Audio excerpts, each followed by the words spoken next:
जो होना होता है वो होकर ही रहता है। आप इस बात को मानते हैं कि नहीं? अगर नहीं मानते तो आपको आरएमएस टाइटैनिक की एक कहानी जरूर सुननी चाहिए। और आगे सब लोग सुनो फिर।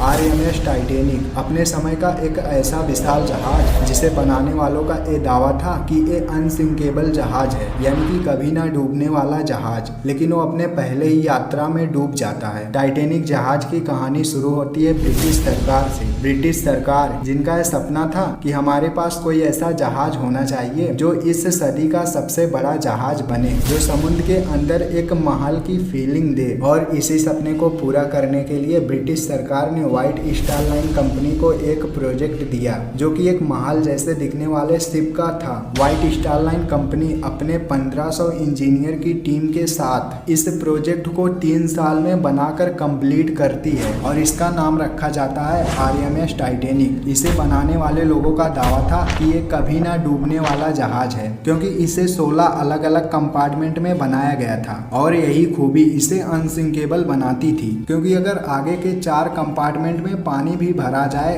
तो भी 12 कंपार्टमेंट खाली ही रहता। इसी वजह से ये जहाज डूब नहीं सकता। ये बाहर से जितना ज्यादा खूबसूरत लगता था, अंदर से उससे भी ज्यादा खूबसूरत था। इस जहाज के पहले सफर का टिकट बुक होना स्टार्ट होता है। लोग अपने हिसाब से इसका टिकट बुक करते हैं। फर्स्ट क्लास का टिकट $2560 का था और थर्ड क्लास का टिकट $1750 का और सेकंड क्लास का $30 का। $30 का इंडियन रुपीज आता है करीब 2500 के लगभग। पर 1912 का 2500 रुपया था, जो आज के समय में करीब 7-8 लाख के लगभग होता है। और जो फर्स्ट क्लास का टिकट मैंने $2560 का बताया, ये इंडियन रुपीज में करीब 2 लाख के लगभग आता है। और 1912 का 2 लाख मतलब आजकल का 50 लाख रुपया। घूमोगे या फिर BMW लोगे? टिकट के दाम से ही समझ लो इस यात्रा में सिर्फ VIP लोग ही गए होंगे। टाइटैनिक जहाज अपने पहले सफर के लिए 10 अप्रैल 1912 को रवाना होता है। जब टाइटैनिक जहाज समुद्र में उतर रहा था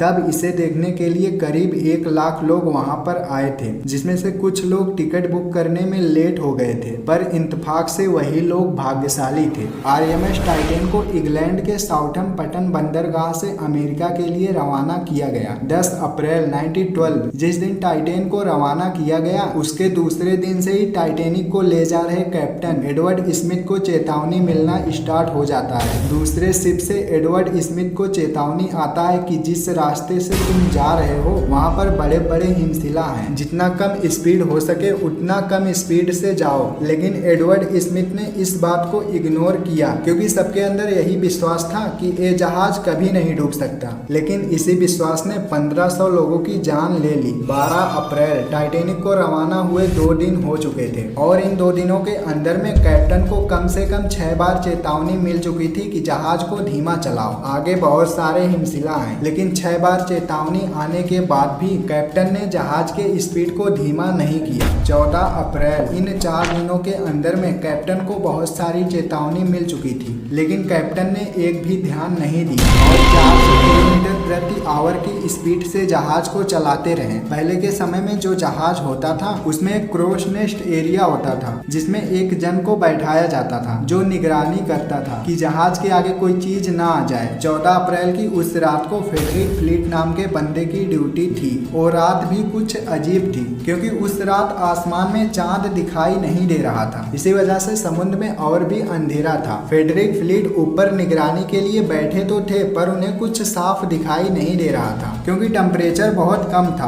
और टेम्परेचर कम होने की वजह से उनकी आंखों में पानी आ जा रहा था। इसी वजह से उन्हें कुछ क्लियर दिखाई नहीं दे रहा था। तब भी वो अपनी ड्यूटी पूरी ईमानदारी के साथ निभा रहे थे। उन्हें जैसे ही सामने हिमशिला दिखा, उन्होंने तुरंत ही 3 बार घंटी बजा दी और तुरंत ही चिल्लाकर बताया कि आगे बहुत बड़ा बर्फ का चट्टान है, तुरंत ही जहाज को बाईं तरफ मोड़ लो। जहाज को चला रहे इंजीनियर जैसे ही इस बात को सुनते हैं वो इमरजेंसी में जहाज को बाईं तरफ मोड़ देते हैं, लेकिन तब तक बहुत देर हो चुका था। जहाज हिमशिला में टकराते हुए आगे बढ़ता है। पूरे जहाज में बैठे लोगों को एक झटका लगता है, पर कैप्टन उन्हें तसल्ली दिलाने के लिए बोलते हैं कि ये एक छोटा सा टकराव था, कोई खतरा वाली बात नहीं है, सब लोग चिल करो। और सब लोग वापस एंजॉय करने लगते हैं। जहाज आगे बढ़ने लगता है। कैप्टन को भी लगता है कि खतरा टल गया, पर असली खतरा तो अब स्टार्ट होने वाला था। रात के 11:40 पर जब टाइटेनिक जहाज आइस बर्फ से टकराया था, तब उसमें बने 16 में से 6 कंपार्टमेंट क्रैक हो चुके थे और उस क्रैक के जरिए उसके अंदर पानी आने लगा था। तब उसमें लगे मेटल के स्क्रू ढीले होने लगते हैं और उसके अंदर काफी तेजी के साथ पानी भरने लगता है। 6 कंपार्टमेंट पूरा पानी से भर चुका था और मैंने पहले ही बताया कि सिर्फ 4 कंपार्टमेंट की सीमा थी।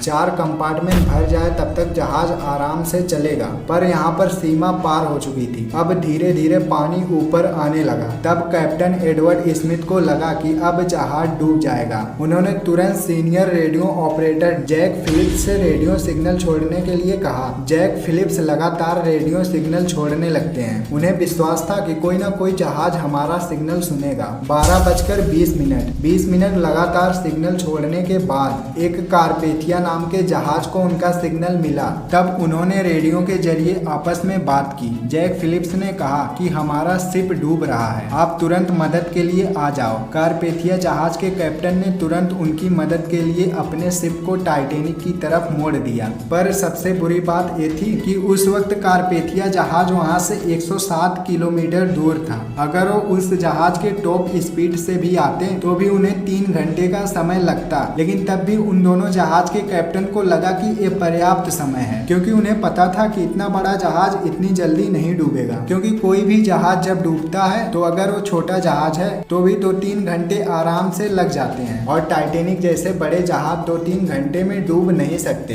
कम से कम पूरा डूबने में 6 घंटे तो लग ही जाएगा। इधर जहाज के और मेंबर रॉकेट को छोड़ते हैं। उन्हें लगता है कि अगर कोई जहाज होगा तो मदद के लिए आ जाएगा। इत्तेफाक से पास ही में एक जहाज मौजूद था। उसमें बैठे लोग रॉकेट को देख भी रहे थे, लेकिन उन्हें लगा कि टाइटेनिक जैसे महंगे जहाज में लग्जरियस लोग बैठे हैं जो पार्टी कर रहे होंगे, और यही सोचकर इस बात को उन लोगों ने इग्नोर किया। और एक बात ये थी कि वो जहाज बंद था, इसी वजह से उन्हें रेडियो सिग्नल भी नहीं मिला। क्योंकि उस जहाज के कैप्टन इस बात को अच्छे से जानते थे कि इस समुद्र में बहुत सारे बर्फ के चट्टान हैं। रात में साफ ना दिखने की वजह से उन्होंने अपने शिप को बंद करके वहीं पर रोक दिया, तभी उन्हें रेडियो सिग्नल नहीं मिला। इधर जहाज का निचला हिस्सा पानी से पूरा भर चुका है। नीचे जितने भी लोग थे सब ऊपर भागकर आ रहे थे। सबसे पहले लाइफ बोट का इस्तेमाल किया गया, लेकिन यहाँ पर गलती ये थी कि एक लाइफ बोट में कम से कम 68 लोग आराम से चले जाते, लेकिन वो लोग सिर्फ 28 लोग को बैठा रहे थे, क्योंकि कैप्टन को लगा था कि जब तक जहाज डूबेगा तब तक वो जहाज आ ही जाएगा। पर उससे भी ज्यादा गलत बात ये थी कि टाइटेनिक जहाज पर सिर्फ 20 लाइफ बोट ही रखा गया था, जबकि उसमें 40 लाइफ बोट रखने की जगह थी। लाइफ बोट में सबसे पहले बच्चों और औरतों को जाने की प्राइवेसी दी गई। जहाज के आगे का जो 6 कंपार्टमेंट पानी से भर चुका था, उस साइड का भाग पहले डूबना स्टार्ट होता है और जहाज एक ही तरफ लटकने लगी। जब 19 लाइफ बोट जा चुके थे, तब जब 20वें लाइफ बोट का नंबर आया, तब उसमें उसकी कैपेसिटी से ज्यादा आदमी बैठाए गए, क्योंकि अब जहाज बहुत तेजी के साथ सिंक होने लगा था। पर इस वक्त भी एक टीम ऐसा था जो अपने काम को कंटिन्यू रखा था, जो कि थे म्यूजिशियन, जो इस डरावने परिस्थिति में भी संगीत के जरिए लोगों को शांत करने की कोशिश कर रहे थे। धीरे धीरे जहाज के आगे का पोर्शन डूबता चला जाता है, और जैसे जैसे आगे का पार्ट डूब रहा था वैसे वैसे पीछे का पार्ट ऊपर उठ रहा था। और जब जहाज अपनी कैपेसिटी पार कर दिया,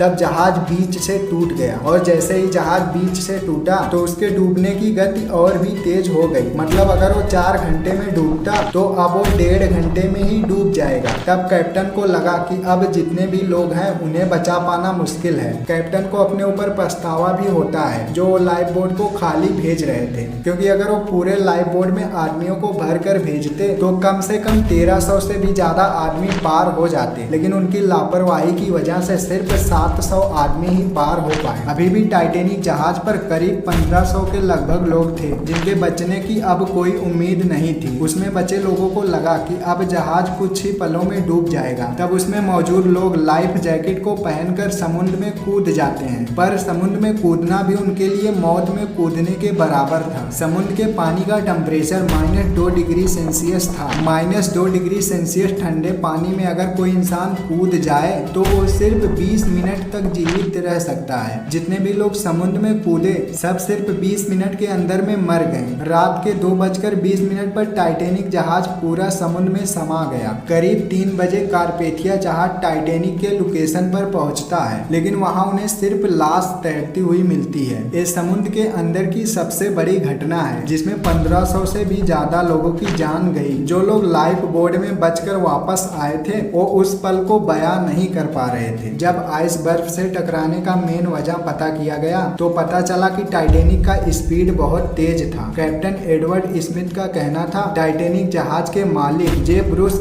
स्मिथ ने कहा था कि टाइटैनिक को फुल स्पीड पर चलाना है, क्योंकि वो चाहते थे कि टाइटैनिक सबसे बड़ा जहाज होने के साथ साथ सबसे फास्ट जहाज होने का भी दर्जा प्राप्त कर ले। और इसी वजह से एडवर्ड स्मिथ पर प्रेशर बनाए थे कि तुम जहाज के स्पीड को कम मत करना, और ये गलती कभी ना डूबने वाले जहाज को डुबा देती है। ये जो आप इमेज देख रहे हो वो टाइटैनिक जहाज का रियल इमेज है, जो अभी के समय में ऐसे पड़ा है। इस इमेज को 2004 में खींचा गया था। टाइटैनिक जहाज जब डूबा था तब उसके डूबने के कुछ साल बाद अलग अलग कंपनियों के लोग उसके मलबे को ढूंढने का प्रयास करने लगे, और अंत में उन्हें सन 1985 में टाइटैनिक जहाज का मलबा मिला, यानी कि करीब 73 साल बाद टाइटैनिक जहाज का मलबा मिला। और इसे ढूंढने वाले का नाम था जीन लुई मिशेल और रॉबर्ट बेलाई। इन्होंने एक संयुक्त फ्रांसीसी अमेरिकी अभियान के जरिए टाइटैन के मलबे का पता लगाया। इस कहानी से आपको क्या सीख मिलती है इसे कमेंट में बताना। बाकी मेरे हिसाब से किसी भी चीज का घमंड नहीं करना चाहिए, नहीं ये हो ही नहीं सकता, कुछ भी हो सकता है। चलो वीडियो को यहीं पर खत्म करते हैं। लाइक करना, शेयर करना और चैनल को सब्सक्राइब करके बेल आइकन जरूर दबाना। टाइटैनिक का टूर कराने वाली कंपनी ओशन गेट की पनडुब्बी कैसे डूब गई, ये वीडियो आपको यहीं साइड में दिख रहा होगा, इसे जरूर देखना।